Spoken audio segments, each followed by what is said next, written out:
One club was paying its players so much money every single week that no trophy, no transfer, and no miracle could ever dig them out of the hole it created.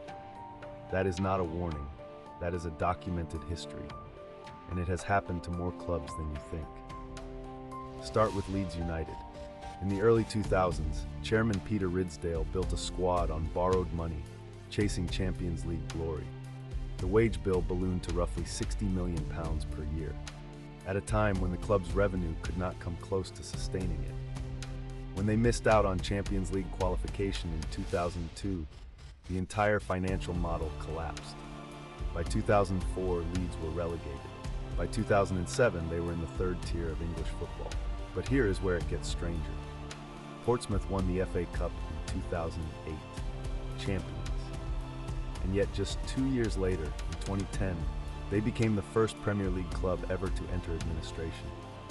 Their annual wage bill had reached approximately £64 million against revenues that simply could not match it. Players were going unpaid. The club was deducting points. A trophy had hidden the rot completely. Then there is Parma. In the 1990s, Parma were a genuine European force. Serie A contenders, UEFA Cup winners, world-class squad. But by 2003, the collapse of their parent company Parmalat exposed debts exceeding £170 million.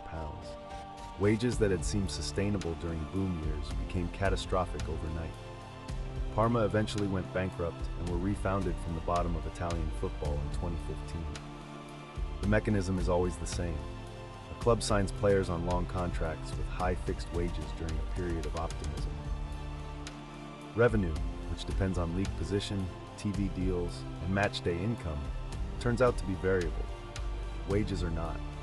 When results dip, income falls, but the wage bill stays locked in place like concrete.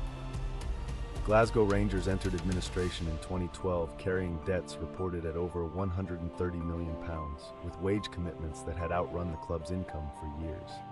The most jaw-dropping figure in all of this. At the peak of their crisis, Leeds United's wage-to-revenue ratio was estimated at over 100%. They were spending more on wages alone than they were earning. Every pound that came in was already gone before it arrived. If this story stayed with you, take a second to subscribe. A new one drops every week.